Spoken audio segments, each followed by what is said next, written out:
بسم الله الرحمن الرحيم.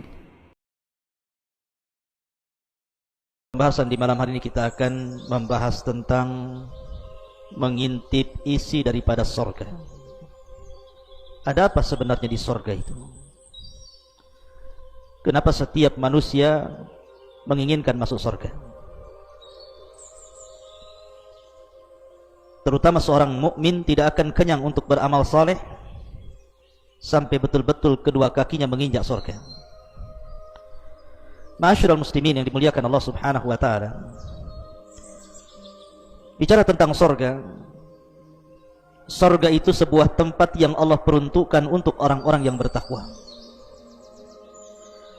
Manusia di dunia ini ada batas usia, tetapi ketika Allah subhanahu wa ta'ala letakkan manusia di sorga, maka sorga itu hayatan khalidatan bila mautin, kehidupan yang sangat kekal dan tidak ada kematian. Makanya sorga itu disebut darun la tafna, sebuah tempat yang tidak mungkin binasa. Bahkan sorga adalah daru ma'manin wa aman. Sorga itu tempat yang sangat nyaman dan aman. Tidak ada kekurangan di sorga, semua isinya sempurna, dan tidak ada yang diharamkan di sorga itu. Bahkan di sorga itu tidak ada perasaan takut. Bahkan yang ada kehidupan di sorga itu orang merasa tenang, tidak pernah was-was hidupnya, tidak pernah letih, tidak pernah capek, bahkan tidak tidur, tidak lapar, tidak haus, bahkan tidak pernah buang hajat. Makanya sorga itu adalah daru jazain wa na'imin, sebuah tempat balasan dan nikmat bagi orang-orang yang memasukinya. Lalu apa sebenarnya isinya sorga itu? Ma'asyiral muslimin yang dimuliakan Allah subhanahu wa ta'ala, ketika orang dimasukkan ke dalam sorga, tentu masuk dari pintu-pintu sorga, dan pintu-pintu sorga itu lebih banyak dibandingkan pintu neraka. Kalau pintu neraka itu cuma 7, kalau pintu sorga itu 8. Kenapa Allah subhanahu wa ta'ala lebihkan satu pintu sorga dari pintu-pintu neraka? Allah ingin menunjukkan bahwa kasih sayang Allah lebih luas dibandingkan murkanya. Makanya pintu sorga lebih banyak dibandingkan pintu neraka.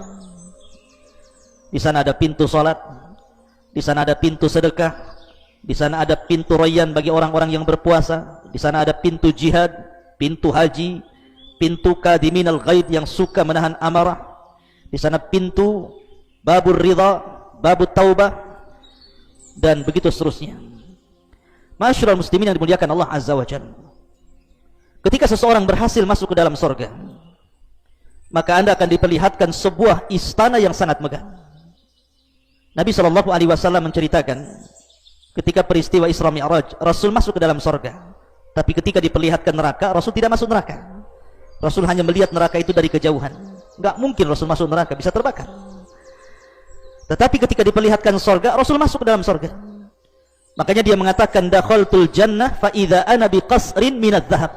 Aku masuk ke dalam sorga, tiba-tiba aku melihat istana yang sangat megah terbuat dari emas.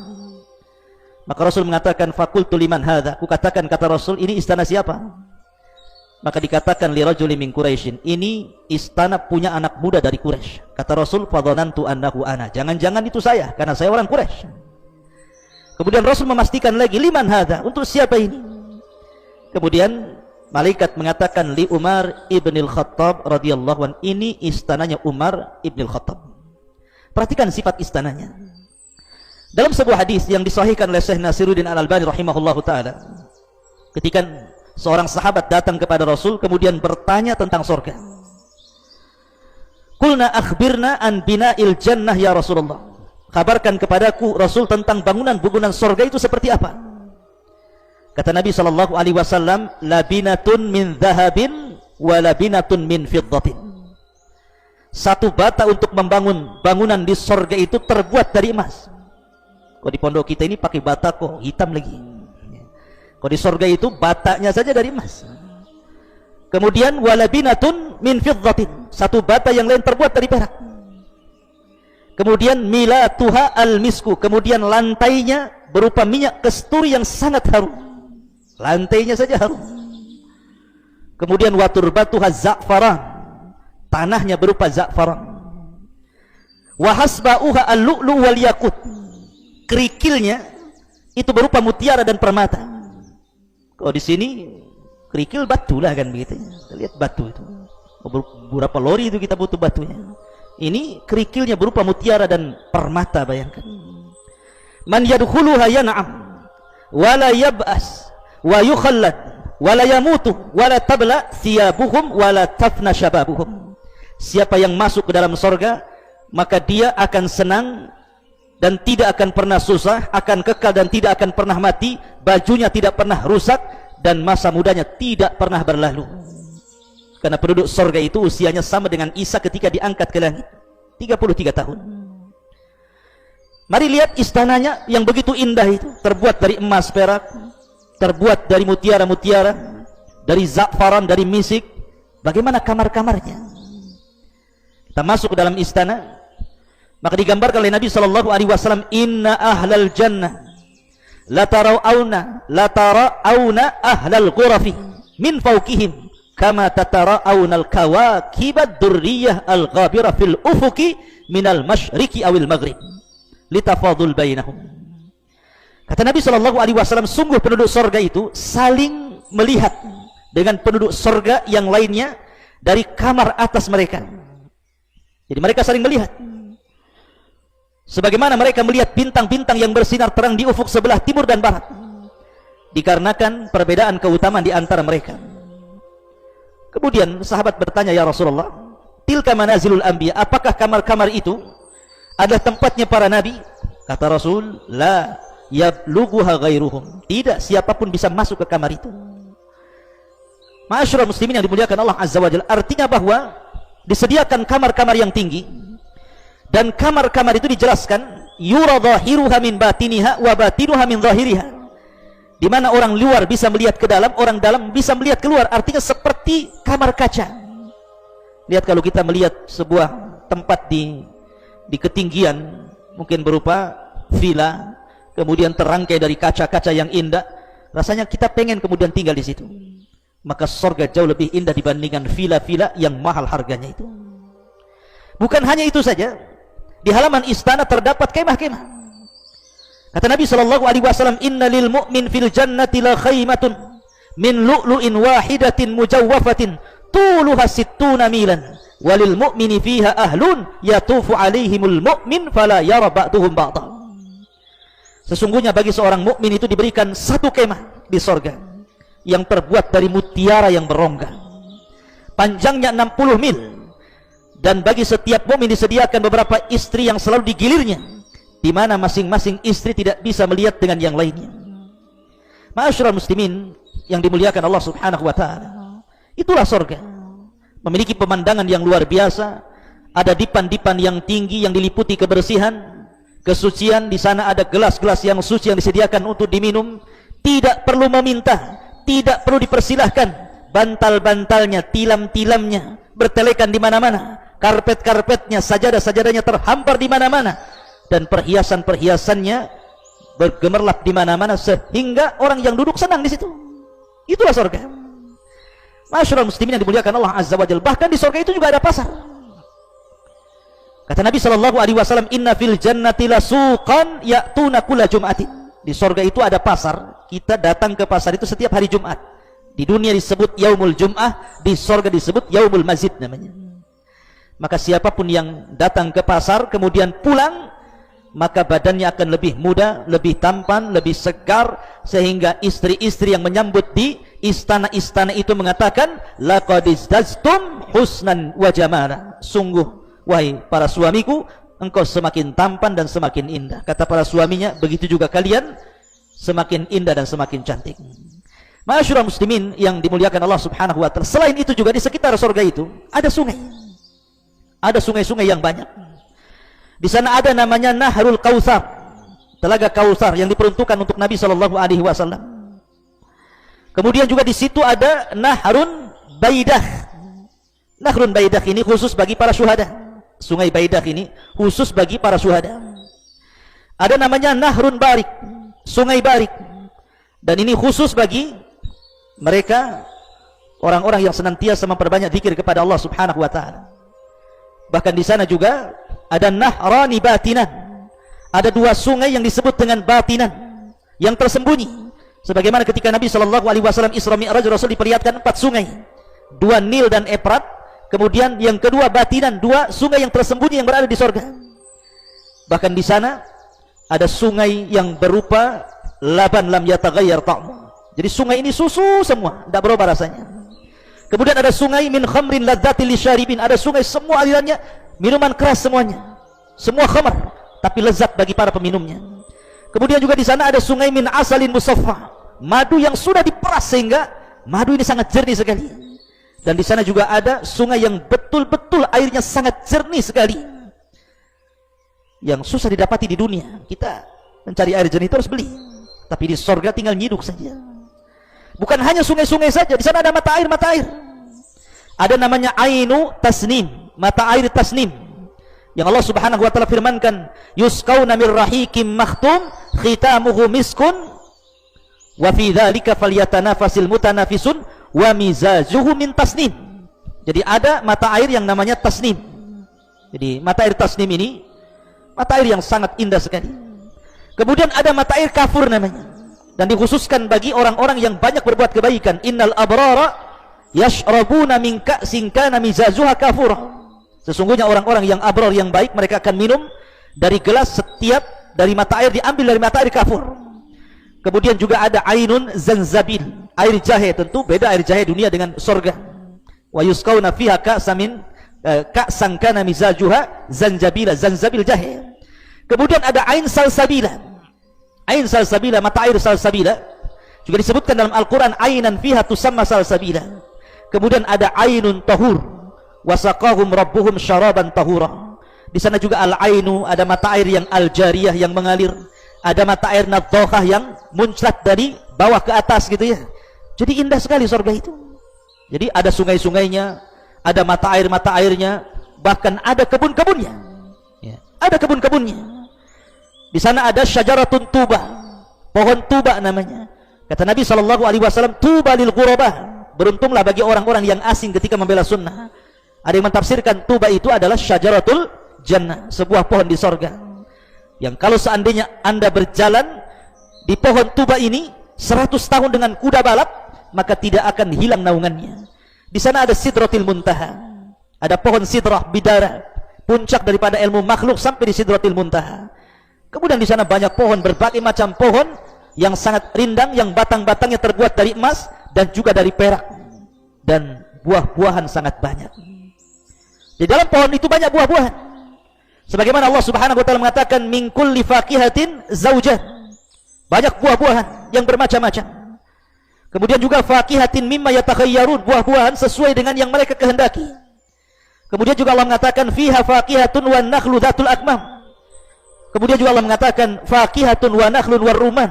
Banyak sekali ayat-ayat yang Al-Quran yang menjelaskan tentang banyaknya buah-buahan di sorga itu. Dan anehnya ada kemiripan buah-buahan di sorga dengan buah-buahan di dunia.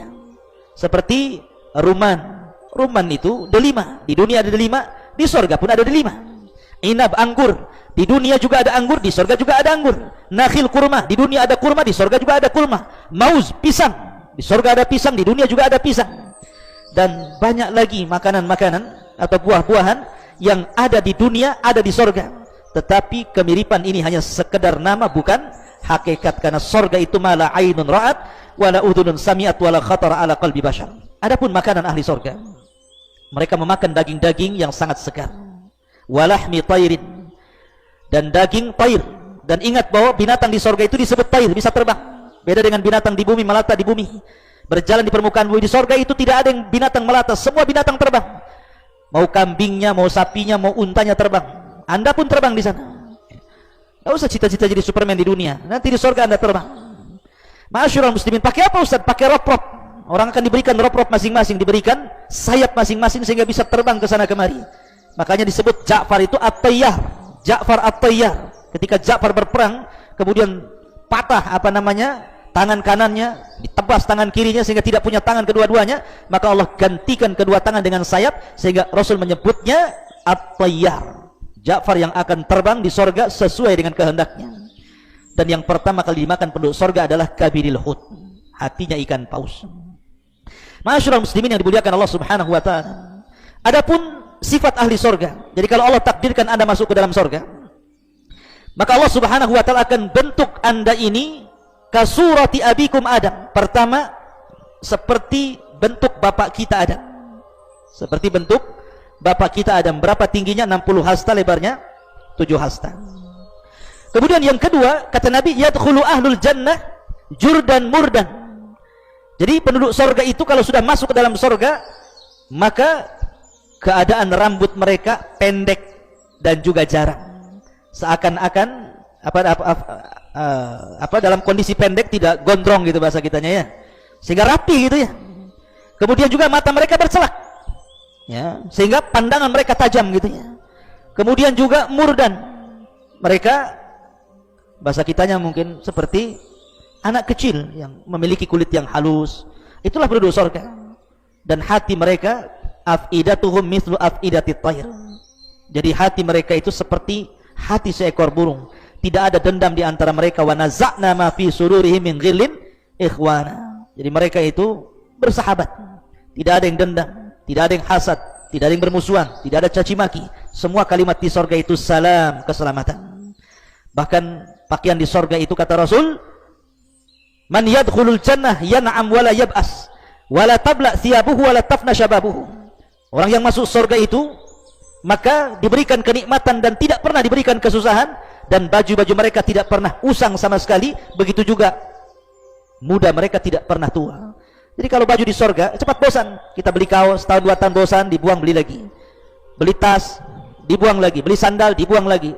Dunia ini tempat bosan. Beli apa saja pasti ada bosannya. Tapi di sorga itu tidak akan ada bosan, karena memang pakaiannya tidak pernah usang, dan semakin hari semakin indah, semakin hari semakin baik, sehingga kata Nabi SAW, la tabla thiyabuhu wa la yafna syababuhu. Ma'asyiral muslimin yang dimuliakan Allah Subhanahu wa taala. Kemudian yang Anda harus paham, sorga ini memiliki tingkatan-tingkatan. Syekhul Islam Ibnu Taimiyah rahimahullahu taala ketika menjelaskan tingkatan-tingkatan sorga, beliau mengatakan bahwa tingkatan sorga itu sejumlah ayat dalam Al-Quran 6.500 lebih.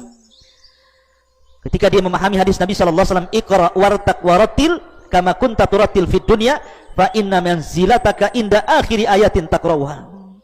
Bacalah, tartilkan bacaanmu, naik sana, pilih tingkatanmu di sorga, karena akhir tingkatanmu di sorga sesuai dengan ayat yang kau baca di dunia. Kata Syekhul Islam, beristimbat dengan hadis ini bahwa tingkatan di sorga itu sejumlah ayat dalam Al-Quran.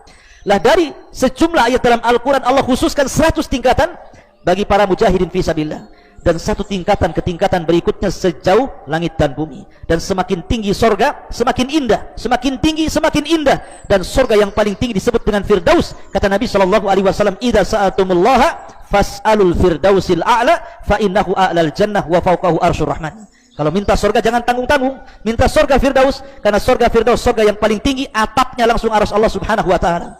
Kemudian di sana ada makom, ada tempat yang sangat indah disebut dengan makom. Dan makom yang paling tinggi adalah makom Rasul yang disebut dengan makom mahmuda. Di sana ada makom wasilah yang diperuntukkan untuk Asiyah bintu Muzahim. Di sana ada makom fadilah yang diperuntukkan untuk Maryam bintu Imran.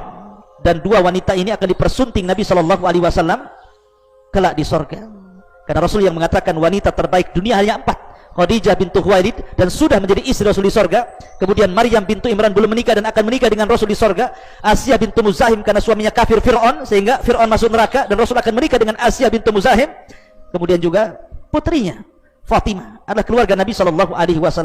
Makanya kenapa dalam setiap doa adzan kita selalu menyebutnya Allahumma rabb hadhihi da'wati tammah was salatil qa'imah ati Muhammadanil wasilata wal fadilah. Berikan kepada Muhammad itu al-wasilah. Maksud wasilah makam yang paling tinggi untuk Maryam bintu Imran. Al-fadilah makam yang diberikan kepada Asiyah bintu Muzahim.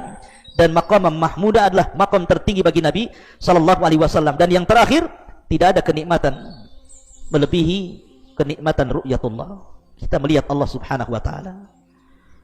Kata Nabi SAW dalam sebuah hadis ketika menjelaskan bagaimana Allah Subhanahu wa taala akan terlihat seperti kita melihat bulan purnama, tidak berdesak-desakan sama sekali. Maka Allah Subhanahu wa taala mendatangi ahli sorga di balik hijab, dan hijabnya Allah cahaya. Kemudian Allah mengatakan, saluni ma syi'tum fahada yaumun mazid. Mintalah sesuatu kepadaku, ini hari tambahan nikmat bagi kalian. Maka penduduk surga mengatakan, cukup ya Rabb, alam tubayyid wujuhana wa tudkhilana al-jannah wa tubaiduna anin nar. Bukankah kau sudah memutihkan wajah kami, mengeluarkan kami dari neraka, memasukkan kami ke surga? Apalagi ya Rabb, sudah cukup. Tapi Allah karim, Allah mengatakan saluni ma syi'tum, minta. Maka mereka pun bertanya kepada Adam, dan Adam mengatakan, mintalah kepada Allah keridhaannya. Jangan sampai Allah murka. Sebab kalau Allah murka, Allah bisa saja mengusir kalian sebagaimana aku pernah diusir dari surga. Akhirnya Allah pun memberikan keridhaan dan tidak pernah murka selamanya.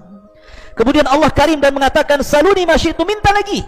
Akhirnya kemudian mereka mengatakan, sudah cukup ya Rabb, engkau sudah memutihkan wajah kami, engkau sudah masukkan kami ke dalam surga, menjauhkan dari neraka, apalagi ya Rabb. Akhirnya Nabi Musa pun memberitahu, mintalah kepada Allah agar kalian bisa melihat Allah, karena aku di dunia pernah meminta itu, tapi Allah mengatakan, lantaroni, engkau tidak bisa melihatku. Akhirnya mereka pun meminta agar bisa melihat wajah Allah Subhanahu wa ta'ala. Ketika tabir Allah disingkap, maka penduduk surga melihat Allah Subhanahu wa ta'ala. Kata penduduk surga, demi Allah, tidak ada kenikmatan yang lebih besar melebihi ru'yatullahi azza wa jalla, melebihi kita melihat wajah Allah Subhanahu wa ta'ala. Inilah diantara gambaran singkat tentang surga. Semoga menjadi sebuah bahan pengetahuan sehingga kita semakin rindu untuk terus beramal, di mana amalan-amalan itu bisa mengantarkan kita ke dalam surga Allah Subhanahu wa ta'ala. Subhanakallahumma wa bihamdika asyhadu an la ilaha illa anta astaghfiruka wa atubu ilaik. Allahu ta'ala alam. Assalamualaikum warahmatullahi wabarakatuh.